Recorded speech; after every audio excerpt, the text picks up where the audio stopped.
Hazme instrumento de tu paz. Conduce Fray Carlos Katzin. Reflexiones y entrevistas con un toque franciscano. Radio San Juan Diego.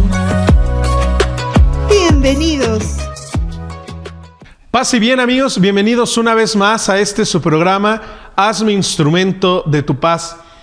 Tenemos un programa que en lo particular a mí me emociona y me llena mucho de esperanza, de ilusión, porque justamente estamos comenzando el sagrado tiempo de la Cuaresma.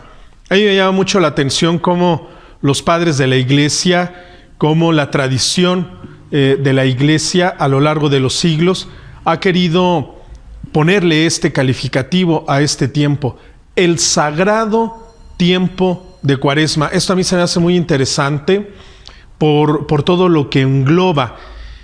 Sin duda, por ejemplo, la Pascua es el tiempo por excelencia junto con la Navidad, pero la Cuaresma tiene este tinte especial, tiene este tinte de pregustar, de saborear lo sagrado, de acercarnos, de poder palparlo, por decirlo de alguna manera. Sin embargo, consideramos que es necesario reflexionar bien sobre qué es, cuál es el sentido, cuál es el objetivo, por qué celebramos, por qué participamos de la Cuaresma, para poder tener un mejor resultado. Esto lo digo porque puede ser que muchos de nosotros vivamos la Cuaresma como un fin, es decir, pareciera que todo termina en la Cuaresma, pareciera que basta con recibir la ceniza el día miércoles, pareciera que basta con hacer ayunos, pareciera que basta con hacer algunas obras de caridad, pareciera que eso ya me ha mejorado como cristiano, pareciera que con solo cumplir estas prácticas me ponen en contacto con Dios o me acercan más a Dios. Y a veces nos pudiéramos quedar con esta idea. Repito, nadie lo dice de palabra, pero analicemos nuestras prácticas, analicemos los años pasados que hemos vivido la Cuaresma y pareciera que nos quedamos en la Cuaresma como si fuera el fin. Lo más importante es vivir la Cuaresma. Pareciera que lo que viene después, pareciera que el objetivo de la Cuaresma ya no es tan necesario. Lo vamos a ir analizando. Esta es simplemente una muy breve introducción. Vamos a hablarlo en estos dos aspectos. Vamos a hablar un poquito de cómo surge la Cuaresma, cómo es que llegamos a este tiempo de Cuaresma.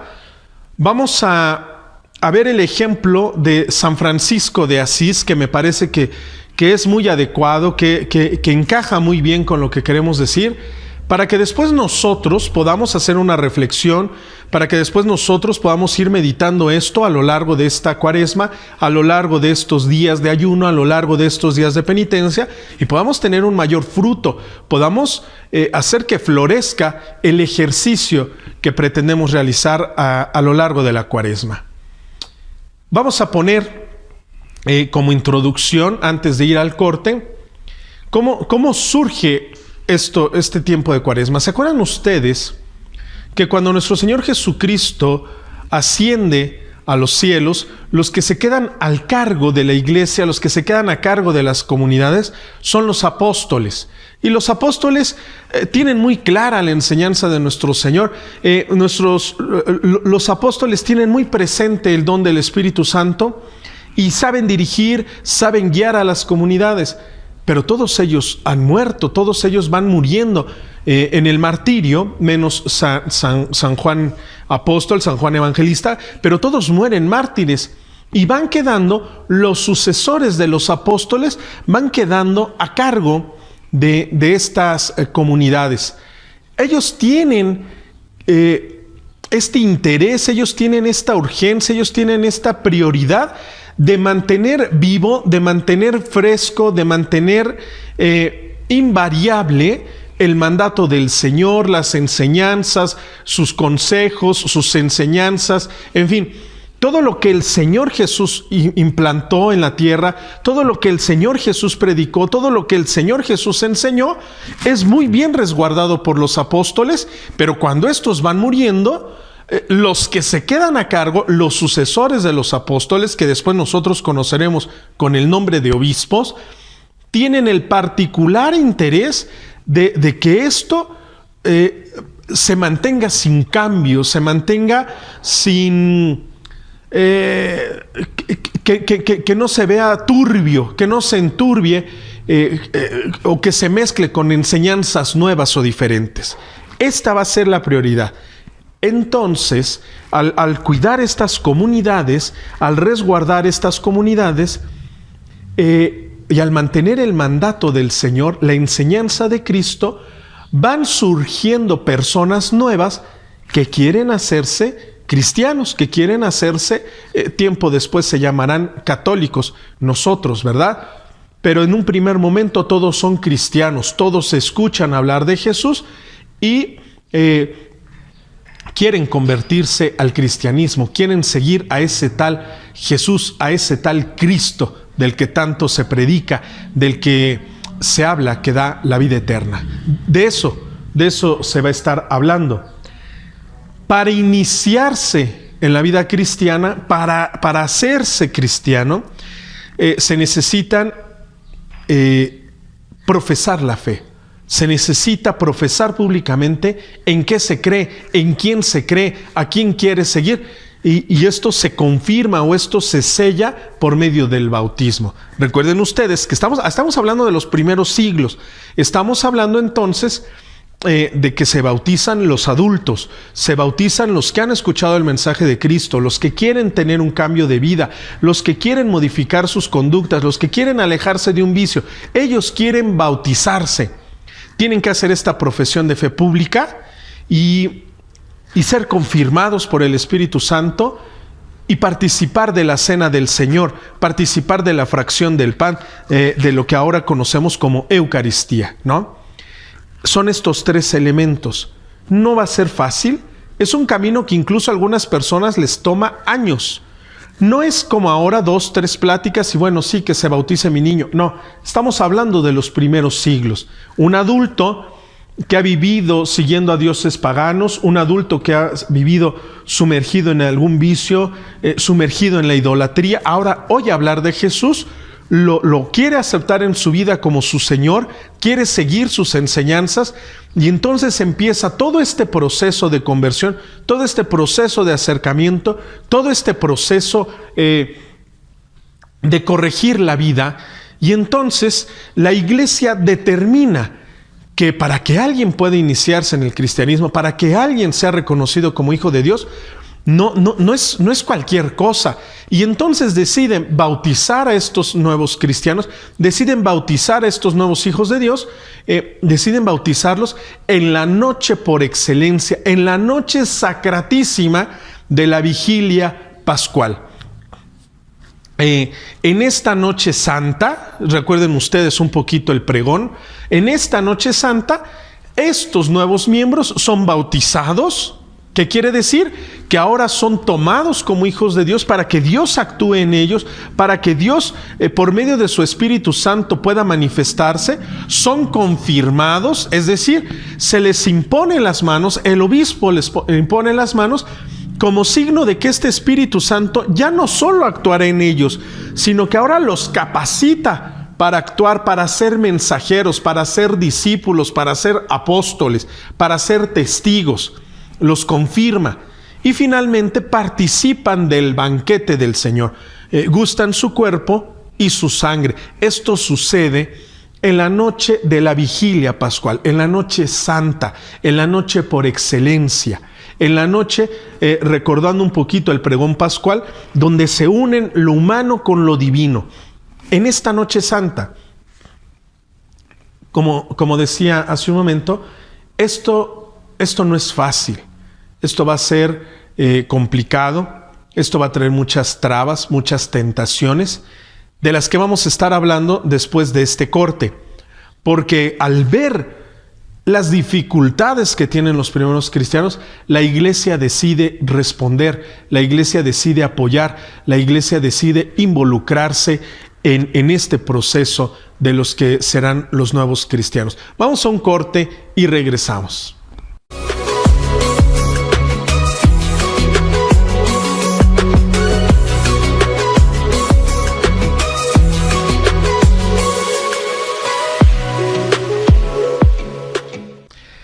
Estamos ya de regreso. Estábamos hablando de este sagrado tiempo de Cuaresma. Estamos poniendo una base histórica, cómo surge, de dónde nos viene esta tradición, de dónde nos viene esta práctica de la Cuaresma. Ya lo decíamos, estamos hablando de los primeros siglos, después de que los apóstoles van muriendo en el martirio, menos Juan Evangelista, pero después de que los apóstoles van muriendo, van siendo martirizados, van ofrendando su vida, los sucesores de los apóstoles, los obispos, los encargados de cada comunidad, van predicando, van transmitiendo las enseñanzas de Cristo, y muchas personas desean hacerse cristianos. Para ser cristianos, viene todo un proceso de conversión. Esto hay que tenerlo ahí muy presente. Viene un proceso de conversión donde yo me doy cuenta de mi vida pasada, yo me doy cuenta de mis dificultades, yo me doy cuenta de mis errores, yo me doy cuenta de que vivía metido en una vida que no era grata a Dios, y entonces deseo corregirme, deseo mortificarme, deseo embellecer la vida para poder ser cristiano, para poder ser hijo adoptivo de Dios. El ser hijo adoptivo de Dios era confirmado o era aceptado o era aprobado por la comunidad de creyentes, claro, representada por su pastor, el obispo, por 3 signos o por 3 sacramentos. El bautismo, recibir el Espíritu Santo que me va motivando en mi interior, que va corrigiendo mi vida, que me va iluminando. También no solamente era bautizado, sino era confirmado. El obispo imponía las manos sobre el candidato para que este Espíritu Santo que ya he recibido en el bautismo, ahora me impulse, ahora me motive a dar testimonio, a ser testigo, a llevar el evangelio. Ya no solamente ser un agente pasivo, sino un agente activo que también evangelice por medio de su palabra y de su conducta. Y el sello principal que nos distingue a los cristianos, porque esto no ha pasado de moda, esto no ha caducado, el sello principal que nos distingue a los cristianos es que participamos todos del banquete del Señor. ¿Qué quiere decir esto? Que nos hacemos un solo cuerpo, que nos unimos en el cuerpo de la iglesia, que nos unimos junto con la cabeza que es el Señor, gustando, comiendo, participando de su cuerpo y de su sangre. Esto, por ser tan grande, por todos los dones que se derraman en el candidato, esto no era concedido o no era conferido en cualquier día o en cualquier oportunidad que se tuviera. Era el culmen de un gran esfuerzo personal, de un acompañamiento de la iglesia, era el culmen de la vigilia pascual, de la noche por excelencia. Después de celebrar la pasión y la muerte del Señor, llega este momento de la resurrección, y junto con la resurrección, los nuevos cristianos que forman parte ya ahora de la iglesia. Estamos hablando de los primeros siglos, y esto era muy claro, muy diferenciado. Ahora lo hemos hecho más fácil, más accesible, pero estamos hablando de los primeros siglos. Estamos hablando de cómo surge la Cuaresma. Bien, como este proceso de conversión, como este proceso de renuncias, como este proceso de dejar al hombre viejo la vida pasada, como este es un proceso difícil, como es un proceso lleno de tentaciones, de querer regresar a la vida anterior, como es un proceso que causa a veces un fuerte impacto en la persona, la iglesia, es decir, todos los que ya somos bautizados, todos los bautizados, la iglesia decide actuar, la iglesia decide involucrarse con los que participarán del nuevo cristianismo. ¿Cómo lo hace? Acompañando, mortificándose. Fíjense cómo es interesante esto. Tú vas a recibir el bautismo, tú vas a ser confirmado. Estamos hablando de los primeros siglos. Este adulto está luchando consigo mismo para ingresar al cristianismo, a la comunidad de fieles. Como sabemos que te está costando trabajo, permítenos ayudarte, porque serás nuestro hermano, porque formaremos parte del cuerpo místico de Cristo. Permítenos ayudarte con lo que podemos. nuestras oraciones y nuestros sacrificios. Permítenos sostenerte porque sabemos que estás pasando lo que Cristo pasó en el desierto. Permítenos ir contigo a este desierto, a estos 40 días, a estas 40 noches. Permítenos acompañarte para que la lucha te sea más ligera, para que la carga te sea más ligera, para que la lucha te sea más leve. Permítenos acompañarte. Y surge así el sagrado tiempo de la Cuaresma. Tú te vas a bautizar, tú vas a ser un cristiano nuevo o vas a ser nombrado cristiano por medio del bautismo. Nosotros que ya somos bautizados, permítenos acompañarte, permítenos hacer estos esfuerzos, estos sacrificios, estas mortificaciones por ti. De tal manera que el que iba a ser cristiano se sentía respaldado, se sentía acompañado. Así surge la Cuaresma en los primeros siglos. Con el paso del tiempo, la iglesia me refiero al común de los fieles, a la jerarquía, a los pastores, a los miembros de la iglesia.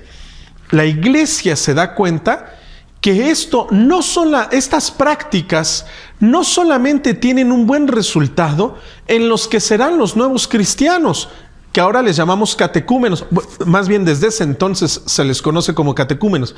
No solamente tiene un excelente resultado en los catecúmenos, sino que los que ya eran cristianos, al hacer estas prácticas de mortificación, al hacer estas prácticas penitenciales, también se ven enriquecidos en el espíritu, se ven enriquecidos en su vida cristiana, y la iglesia entonces determina que este tiempo de Cuaresma sea un tiempo de preparación para la noche solemnísima de la vigilia pascual.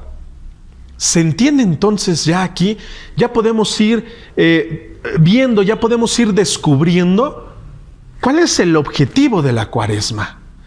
La Cuaresma no es el fin. Esto lo decíamos al principio. La Cuaresma no es un fin en sí mismo. La Cuaresma no se trata de recibir la ceniza el miércoles de ceniza. No se trata de ayunar. No se trata únicamente de hacer obras de caridad. La Cuaresma tiene un objetivo muy particular. Tiene un objetivo muy claro. Embellecer, enriquecer, fortalecer la vida cristiana para celebrar renovadamente la vigilia pascual, la noche solemnísima de los cristianos. ¿Se entiende esta parte? Lo quiero ejemplificar con la vida de San Francisco de Asís. Ustedes saben que Francisco de Asís era un hombre de muchas mortificaciones, era un hombre de mucha oración y de mucho sacrificio. Pero Francisco, incluso no hablamos de una cuaresma en San Francisco. San Francisco realizaba varias cuaresmas. Ahora ya se entiende.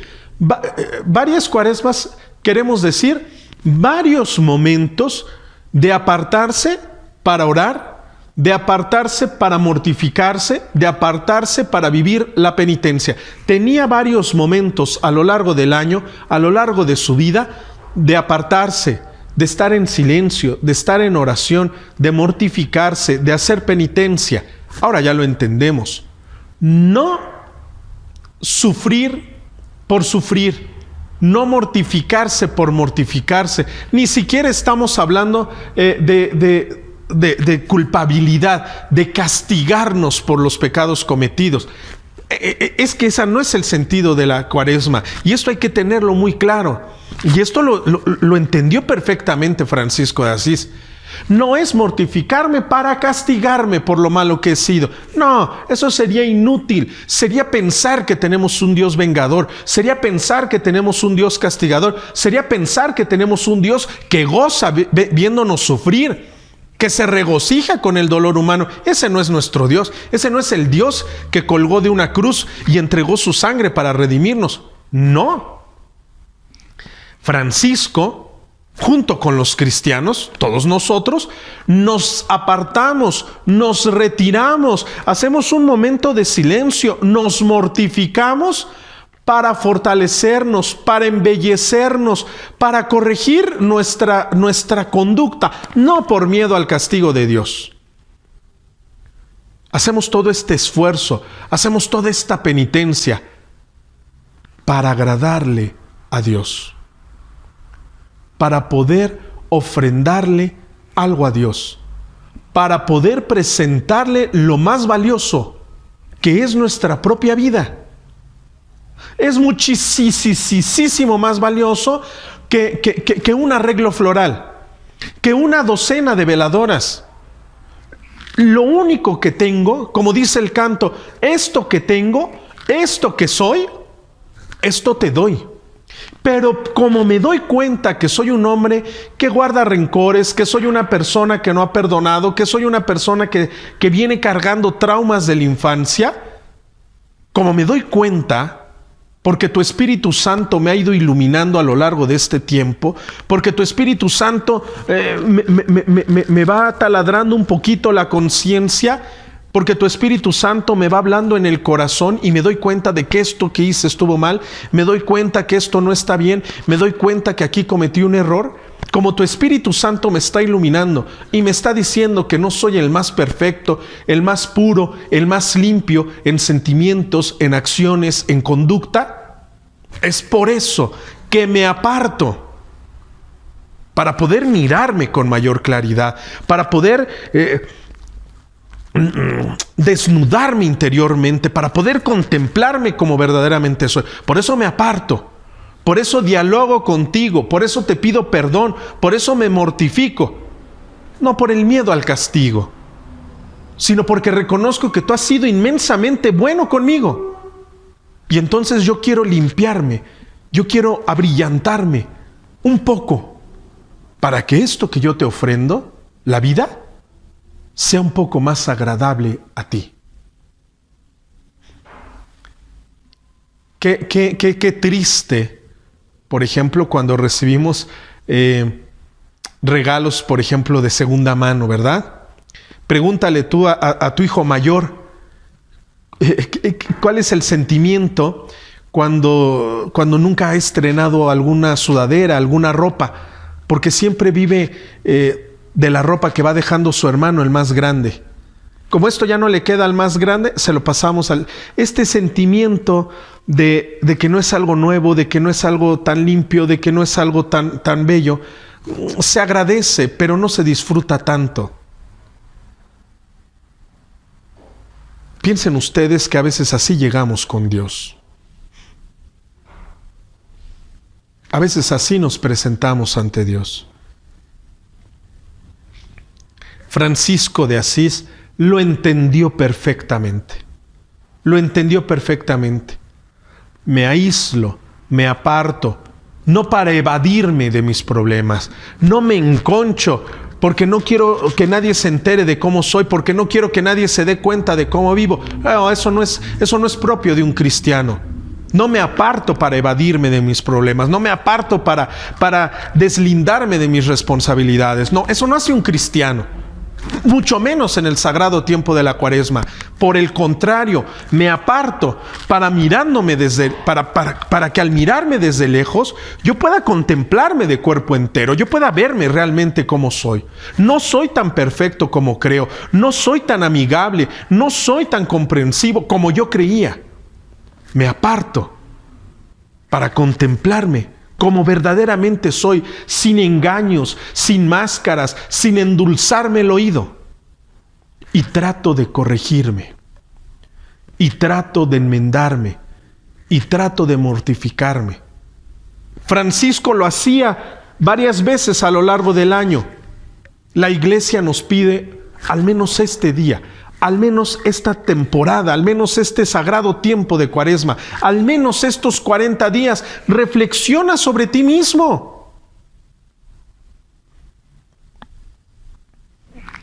Para embellecernos, principalmente a Dios, para agradar principalmente a Dios que a pesar de mis desvíos siempre ha sido providente, a pesar de mis olvidos siempre ha estado presente, protegiendo a mi familia, apoyándonos, ayudándonos a salir adelante. Dios no me ha dado la espalda, aunque a veces yo sí. Esto lo hacemos para agradar principalmente a Dios. Pero el hecho de que lo hagamos principalmente para agradar a Dios no significa que no te conviertas en un mejor padre, en una mejor madre, en un mejor esposo, en una mejor esposa, en un mejor hijo. Dios no es egoísta. Dios no es que lo quiera todo para sí, sin importarle los demás. No, Dios dice, qué bueno que traes tu vida, qué bueno que traes una ofrenda más agradable. Yo la recibo con mucho amor. Y no me la quedo egoístamente, sino que esto que tú has mejorado, verás y lo verás reflejado en tu propia familia, con tus propios seres queridos. Esto es bellísimo. Esto es bellísimo. Ya usted entonces se empezará a dar cuenta que no basta la mera ceniza en la frente. No basta. No basta con regalar 2 o 3 despensas en la Cuaresma. No basta. No basta con no comer carne. No basta. Porque esas cosas que son muy básicas, que son muy elementales, después de tantos años, pues resulta que no me han ablandado el corazón, ¿verdad? Todos los ayunos, todas estas abstinencias de no comer carne a lo largo de tantos años en mi vida, pues no me han convertido en una persona más noble. No han hecho que perdone a los que tanto daño me hicieron, o que yo me atreva a pedir perdón a los que les hice mal. No basta. No basta con estas elementales prácticas de Cuaresma. Y entonces me doy cuenta que necesito aplicar un poco más de fuerza. Necesito aplicar un poco más de presión. Porque pareciera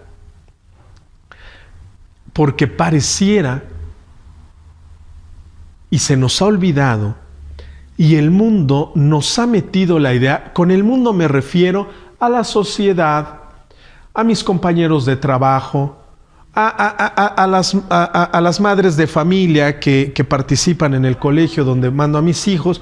Pareciera que todo mi entorno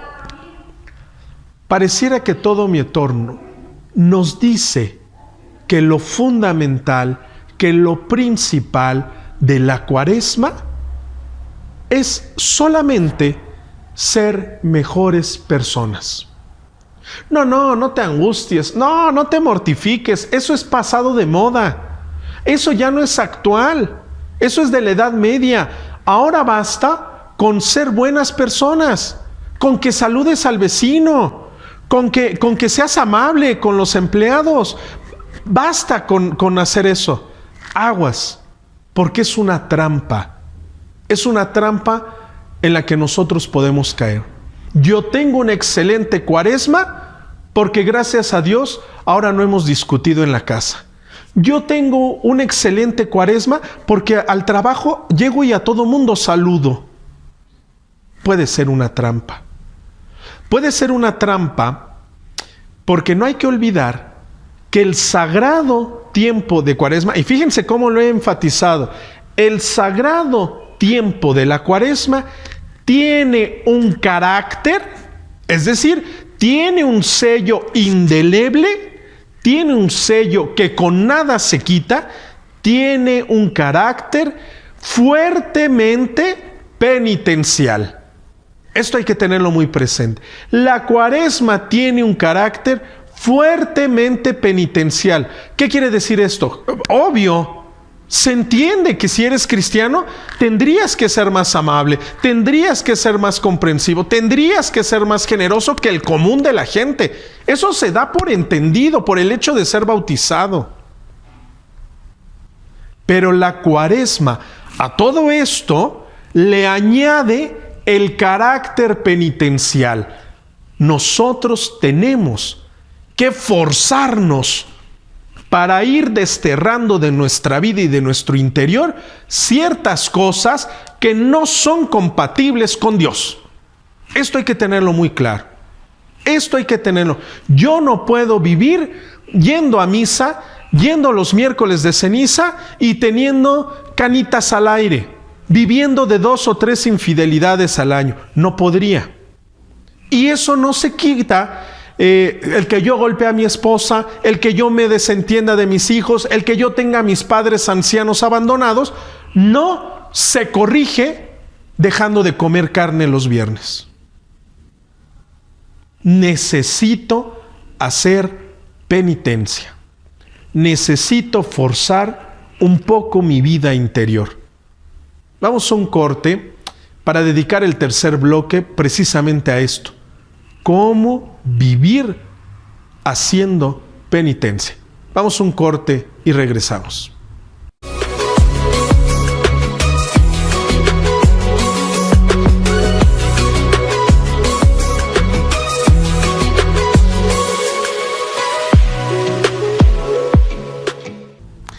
Estamos de regreso ya en este tercer bloque, donde estamos hablando del sentido profundo de la Cuaresma. Queremos ir a las raíces. Ya hablamos un poquito de la historia, cómo surge la Cuaresma, cómo tiene un objetivo muy claro, no solamente de acompañar a los catecúmenos, es decir, no solamente acompañar a los que serán los nuevos cristianos, sino también tiene increíbles gracias, increíbles beneficios para todos los que ya somos bautizados, para todos los que ya formamos parte de la iglesia.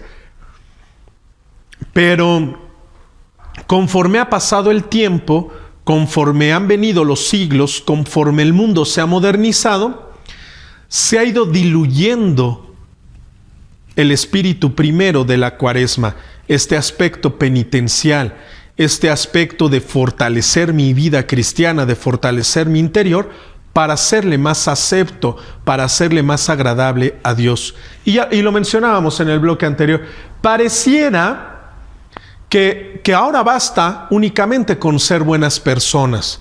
Pareciera con ser amables, con ser sonrientes todo el tiempo, con no decir malas palabras, con no ofender. Aguas. Porque esto, a lo que nosotros le hemos cargado mucha atención, pareciera que eso es lo fundamental de la Cuaresma. No, esto es fundamental en el cristiano. No solamente en el tiempo de Cuaresma. Tú eres cristiano, tú eres bautizado, tú eres confirmado, tú has sido padrino de otros, tú estás forzado. Tú estás forzado no en una cuestión de castigo, pero sí moralmente estás invitado, estás llamado fuertemente a ser mucho mejor que el resto, Tú has sido, hay gente que presume, yo he sido padrino como de 40. Tú tendrías mayor responsabilidad de dar testimonio, de ser generoso, de ser agradecido, de ser misericordioso, de saber pedir perdón. Tú estarías llamado, pero no por la Cuaresma, sino porque eres cristiano. En cambio, la Cuaresma a todos los cristianos por igual nos dice, hey, este tiempo es un tiempo privilegiado para fortalecer un poco el interior, para subir de grado en la vida cristiana, para no mantenernos en una vida, perdón que lo diga, en una vida mediocre. Voy a misa cuando me nace. No. La Cuaresma es precisamente para solidificar nuestros pasos, para dar pasos más convencidos de nuestro cristianismo. Ya dijimos, como somos personas que llevan una inercia del mundo, del disfrute, del gozo terrenal, pensamos que la vida se disfruta únicamente aquí. No, nosotros estamos llamados a una vida posterior de esta, a la verdadera vida. Y nos conformamos pensando que solo lo terrenal es lo que importa. Y entonces, como yo vivo arrastrado por estas fuerzas de la vida terrena, de tener el mejor carro, aunque me olvide de mis padres, de tener una cuenta bancaria, de irme de vacaciones, aunque no sea con mi mujer, aunque no sea con mis hijos, mientras yo disfrute. Esa es la idea que a veces nos absorbe a todos. Para yo poder desligarme de estas cadenas, para yo poder romper estas ataduras, nos damos cuenta que a veces no basta con ponerme ceniza en la frente. No basta con dejar de comer carne los viernes. No basta con juntar despensas para los pobres. No basta. Yo tengo que hacer un ejercicio penitencial. Yo tengo que mortificar un poco. Yo tengo que hacerme fuerza en mi interior. El otro día yo platicaba de esto y alguna persona decía, entonces es únicamente forzar el cuerpo. Aguas, no caigamos en esa idea de que el cuerpo es la cárcel del alma. Pero sí hay que tener muy claro cómo quiero yo trabajar en superar este rencor que tengo. ¿Cómo quiero trabajar yo en perdonar a mis padres que me abandonaron? O en mi padre alcohólico que nos golpeaba.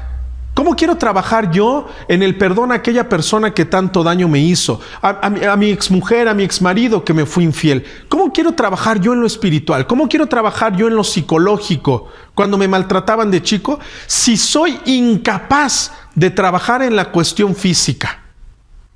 ¿Sí me doy a entender? Pareciera, con todas las salvedades que pueda tener, a veces pareciera que lo más fácil es lo físico. Pero si soy incapaz de pasar hambre, si soy incapaz de aguantar el frío para hacer un pequeño sacrificio, usted no imagine que por mera buena voluntad va a perdonar a quien tanto daño le hizo. No crea usted eso. Si soy incapaz de aguantarme el hambre, usted no crea que va a ser capaz de salir y pedir perdón. No sé si me doy a entender.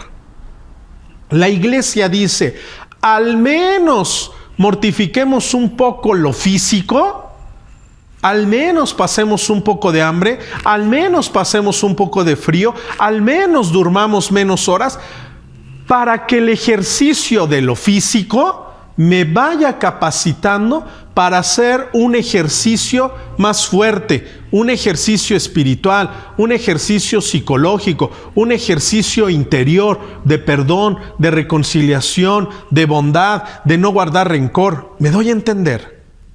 No es que lo más importante sea lo físico, pero al menos trabajemos en lo físico para fortalecer un poco el interior. Yo, con que cierre los ojos y me concentre mucho el miércoles de ceniza, eso no va a hacer que al momento de que yo abra los ojos, al momento de que se me borre la ceniza, yo ya perdoné a mi padre. No funciona así. Yo voy a dejar de ser infiel. No funciona así. Yo voy a dejar de defraudar a mis padres a los que solo les saco dinero. No funciona así. La penitencia, el ejercer una fuerza interior, es para mejorar y poder ofrendarle algo digno o algo menos indigno a Dios. Yo no puedo llegar bañado en lágrimas año tras año, sin querer trabajar en mi persona, sin querer confesarme, sin querer casarme por la iglesia, sin querer bautizar a mis hijos, con esta idea de que como Dios es infinitamente bueno, todo me va a perdonar, todo me va a solapar. No. Precisamente lo que Dios dice, y lo dice en la Sagrada Escritura, dice, estén dispuestos a morir al hombre viejo. Estén dispuestos a enterrar ese pasado. Estén dispuestos a morir al hombre viejo para renacer al hombre nuevo. De tal manera que yo no puedo caer en este error. Hay un error, una idea errónea, una herejía que se llama apocatástasis. ¿Qué es esto? Tú vive como quieras, tú haz lo que tú quieras, porque al final, como Dios es infinitamente bueno, nos va a salvar a todos. Esto es un error muy grave. A lo mejor tú no habías escuchado antes este nombre, apocatástasis. Pero muchos de nosotros vivimos con esta idea. Muchos de nosotros lo decimos incluso de broma, de burla. Yo puedo vivir como yo quiera. Al final, cuando ya esté a punto de morir, le llamo al Padre, me confieso, me perdona y me voy al cielo. Aguas, eso es tentar a Dios. Eso es atentar contra el Espíritu Santo. Muchos así vivimos. Muchos así vivimos. Y como en otras ocasiones lo hemos dicho, el problema no es el gran hereje, vamos a llamarlo así.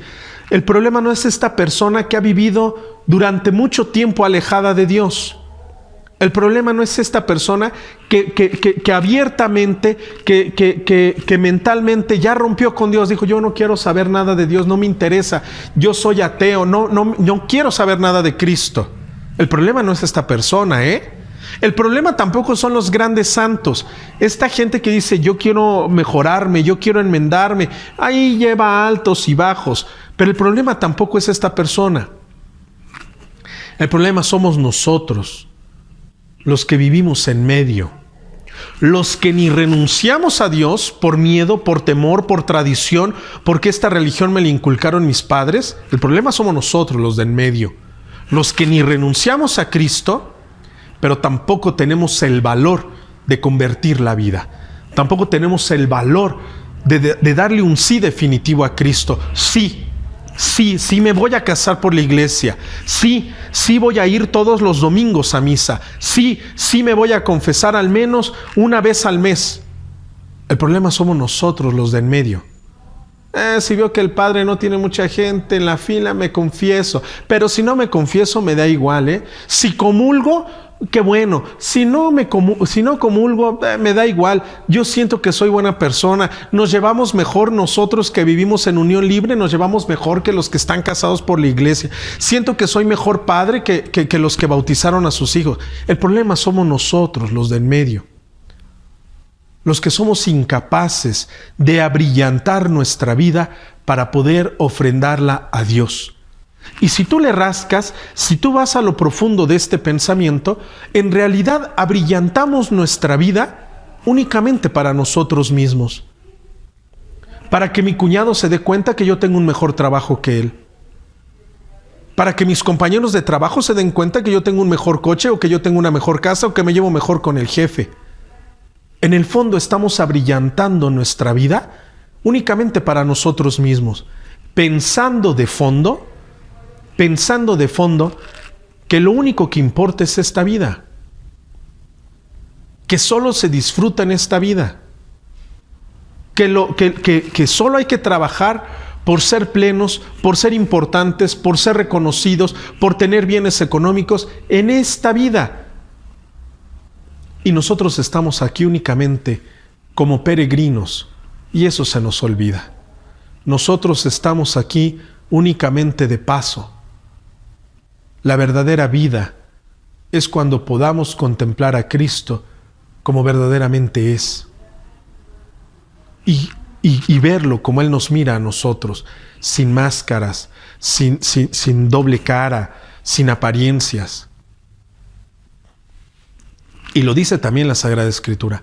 ¿De qué le sirve al hombre ganar el mundo si pierde la vida? La vida eterna, la vida plena, la vida verdadera. Esto no se corrige, permítanme que lo diga, esto no se corrige con mera buena voluntad. Esto no se cambia, esto no se corrige, esto no se enmienda diciendo, le voy a echar más ganas. No, porque llevamos así año tras año. En diciembre hacemos propósitos de año nuevo. El día de nuestro aniversario de consagración, o el día de tu aniversario matrimonial, el día que tienes alguna fecha importante, el día que cumples años. Incluso hay personas que piden un deseo antes de apagar la vela, que le ponen un anillo a la vela como signo de que es un nuevo comenzar. Hacemos propósitos. Pero todo se queda en buenos deseos. ¿Por qué?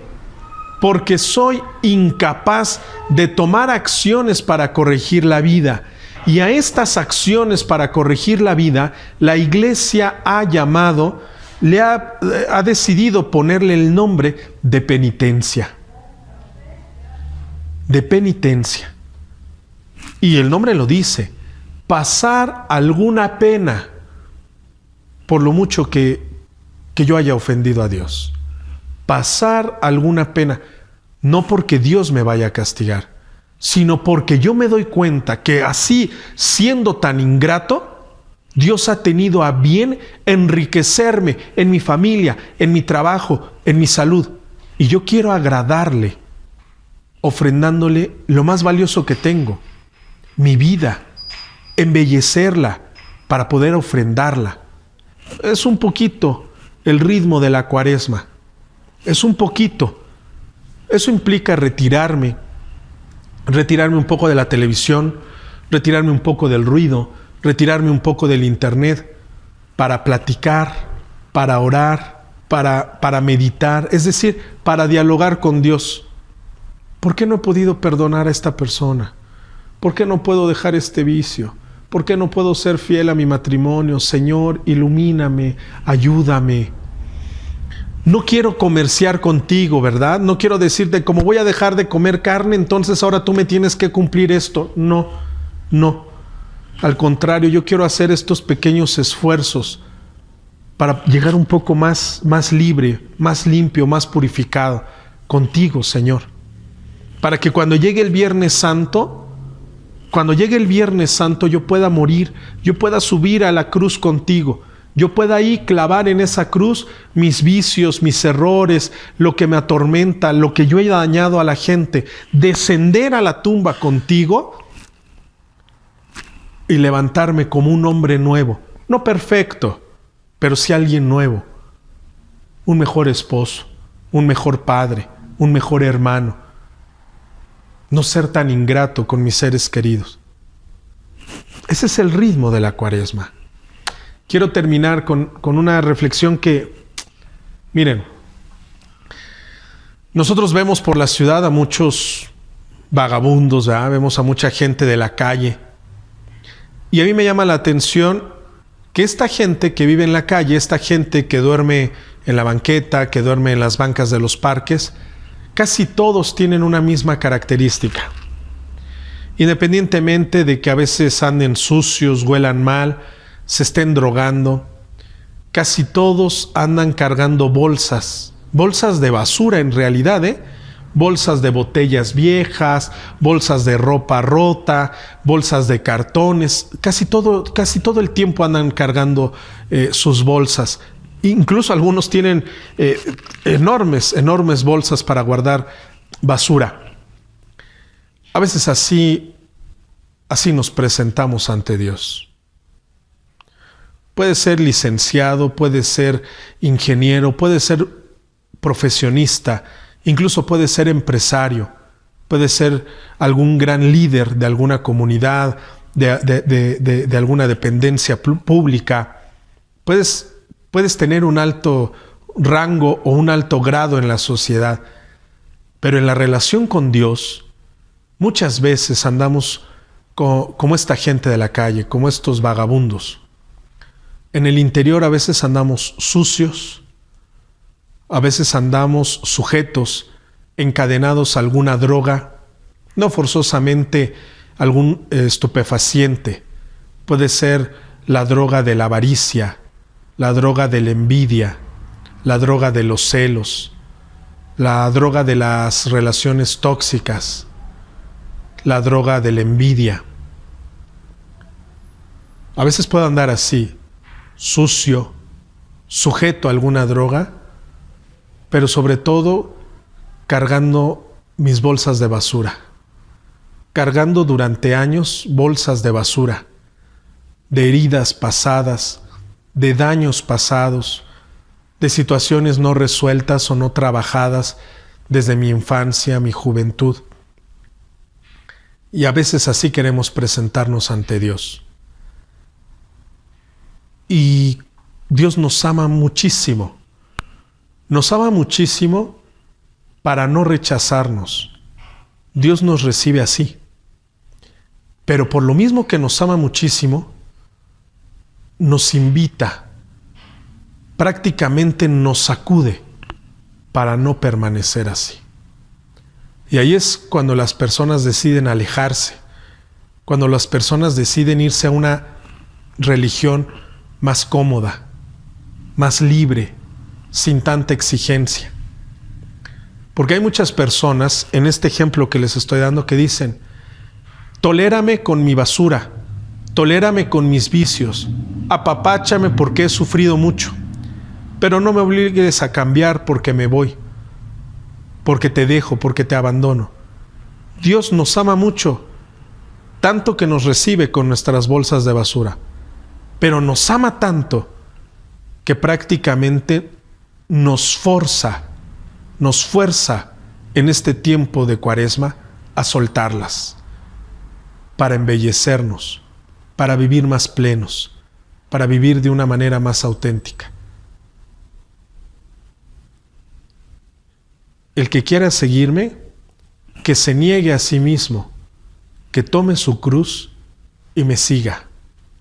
Dios quiera que este sagrado tiempo de Cuaresma pues nos permita renunciar a nosotros mismos, no a nuestras virtudes, no a nuestros dones, porque esos vienen de Dios.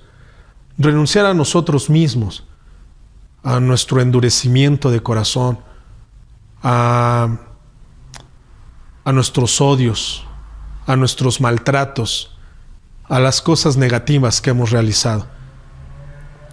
Que renunciemos a nosotros mismos y que tomemos la cruz de Cristo, sin miedo. Cristo ya lo dijo en la Sagrada Escritura: mi yugo es suave y mi carga ligera. ¿Qué quiere decir esto? Tomar la cruz de Cristo significa que si tú te agarras de Cristo, si tú renuncias al hombre viejo, tu matrimonio será más ligero. La educación de tus hijos será más ligera, será agradable, será suave, porque Cristo te ayudará a llevarla. No como una bolsa de vagabundo, sino como un hombre nuevo, iluminado, radiante, transfigurado, gracias a la pasión, a la muerte y a la resurrección de Cristo. Muchas gracias. Soy Fray Carlos Katzin. Nos escuchamos, si Dios así lo quiere, dentro de 8 días en este su programa, Hazme instrumento de tu paz. Paz y bien.